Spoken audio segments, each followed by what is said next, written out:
Pak Kepala menjelaskan tadi pertanyaan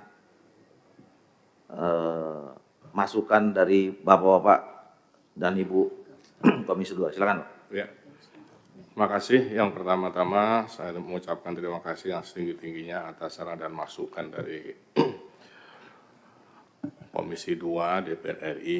Yang kedua, juga mohon maaf soal terkait dengan sosialisasi yang belum maksimal dengan Komisi 2 dan kami berusaha untuk tahun ke depan akan semakin kami tingkatkan.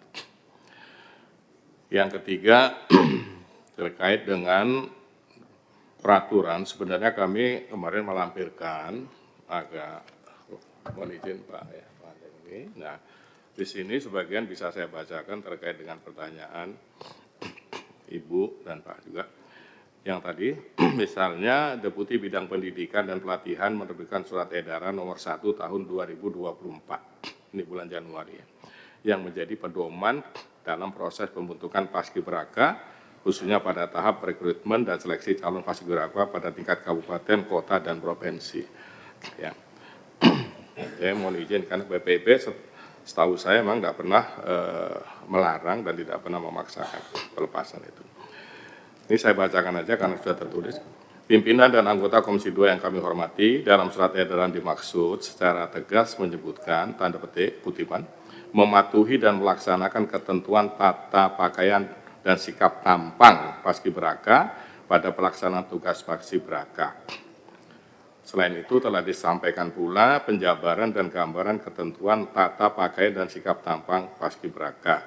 Substansi telah disosialisasikan, disebarluaskan kepada seluruh pemerintahan daerah, kabupaten, kota, dan provinsi melalui surat wakil kepala BPIP. Kemudian di bawah, pada saat pendaftaran, para peserta bakal calon Paskibraka harus melengkapi hal sebagai berikut. Yang pertama, surat pernyataan kesediaan mematuhi peraturan pembentukan dan pelaksanaan tugas Paskibraka tahun 2024. 2. Surat persetujuan orang tua _wali dan izin kepala sekolah. Dengan ditandatangannya pernyataan oleh peserta yang mendaftar sebagai calon Paskibraka, persetujuan orang tua _wali dan persetujuan kepala sekolah, maka seluruh pihak telah memahami dan menyetujui segala hal berkaitan dengan proses dan persyaratan calon Paskibraka. Itu yang paling utama. Jadi BPIP menghormati dan menghargai keyakinan kepada setiap manusia Indonesia kepada Tuhan Yang Maha Esa. BPIP menilai pentingnya untuk menguatkan semangat persatuan dan kesatuan sebagai kepentingan bersama di atas kepentingan pribadi dan golongan.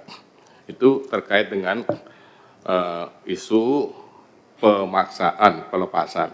Jadi di dalam peraturan itu, termasuk di dalam gambar-gambarnya, tidak ada larangan untuk melepaskan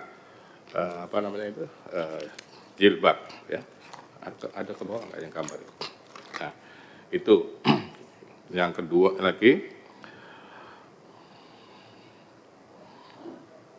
Kemudian peraturan ini sudah kami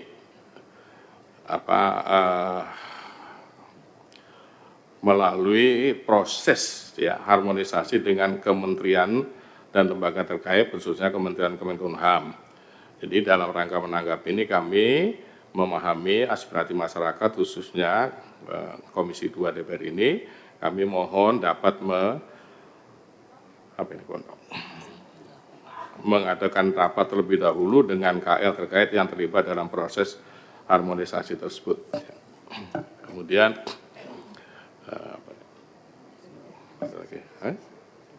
sudah ya saya kira untuk sementara begitu. Jadi sekali lagi kami maaf kalau terkait dengan agama, mohon maaf. Ya, agama saya Islam ya. Saya tegaskan betul, saya sejak umur 12 tahun dikirim ke pesantren.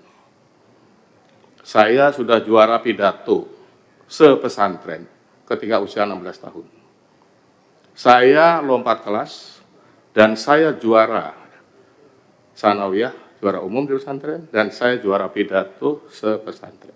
Dan saya juga juara mengimami sholat istisqa ketika saya berusia 16 tahun. Dan saya mungkin, hanya satu-satunya mungkin tapi ini ya, orang pesantren yang bisa dapat tafsir Al-Quran nilainya 10 atau 100 di ijazah, dan tarikh atau sejarah 100. Itu ketika saya melanjutkan di pesantren Al-Munawwir Kerabat Yogyakarta. Ya, kemudian saya kuliah di IAIN, Fakultas Syariah, jurusan Peradilan Agama, dan saya merangkap di Fakultas Filsafat UGM. Ketika saya kuliah, saya pernah menerjemahkan lebih dari 50 buku dari Arab, Inggris, Prancis ke Indonesia. Ya, dan kemudian saya terpilih menjadi salah satu peraih beasiswa untuk kuliah di Kanada, program MA, dan program doktor. Mungkin saya tegaskan sekali lagi, saya mungkin baru satu-satunya dosen PTKIN, Perguruan Tinggi Keagamaan Islam Negeri, yang bisa masuk Fakultas Hukum Harvard Law School, the best law school on earth. Ya. Dan saya pernah menjadi dekan Fakultas Syariah, rektor UIN Sunan Kalijaga, bahkan bapak-bapak, saya pernah menjadi presiden Asosiasi Universitas Islam se-Asia. Sangat jelas. Dan saya pendiri pesantren. Ya. Saya pendiri tarekat. Mohon maaf ya. Saya juga pendiri tarekat. Nah, sangat jelas di sini. Nah, kalau dikaitkan ya dengan kata agama, dulu sudah kami sampaikan pada tanggal 18 Februari 2020. Tapi baiklah saya sampaikan lagi ringkasannya supaya tidak salah paham yang saya maksud. Jadi setiap benda atau makhluk apapun itu terdiri dari positif dan negatif sekaligus. Tugas kita sebagai manusia itu hanyalah mengoptimalkan potensi positif satu benda dan meminimalkan negatifnya sampai pada titik keseimbangan. Kalau bahasa Islamnya i'dilu faqrabul taqwa. Nah, sampai di sini saya mengatakan perekat terkuat kata sara bagi Pancasila itu adalah agama. Jadi kalau kita pecah 4 angka, 4 huruf itu, ya suku, agama, antar golongan, dan satu lagi apa? Nah, itu kalau kita lihat mana perekat terkuatnya bagi Pancasila. Perekat terkuatnya adalah agama. Tapi jangan salah, kalau dibenturkan, penghancur terkuatnya adalah agama juga. Itu hukum keseimbangan sederhana saja kok. Ya, oleh karena itu dalam cerita saya itu saya katakan Pancasila merupakan kesepakatan atau konsensus atau ijma tertinggi bangsa Indonesia. Oleh karena itu jangan dibenturkan dengan agama. Download Tribun X sekarang. Menghadirkan lokal menjadi Indonesia.